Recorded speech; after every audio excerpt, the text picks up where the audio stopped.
Belpara union welfare education ট্রাস্টের পক্ষ থেকে ছাত্রদেরকে প্রত্যেকটা স্কুলের 1, 2, 3 প্রত্যেক ক্লাসে 1, 2, 3 ছাত্রদেরকে ওনারা একটা বৃত্তি প্রদান করেন।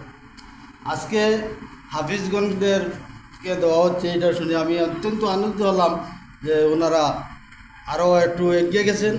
আমি সবাইকে ধন্যবাদ জানাচ্ছি এবং এই ওয়েলফেয়ার ট্রাস্টের কর্তৃপক্ষ যারা আছেন, যারা এইটারে পরিচালিত করেন, আমি ওনার সর্বাঙ্গীন সুস্বাস্থ্য ও দীর্ঘায়ু কামনা করি।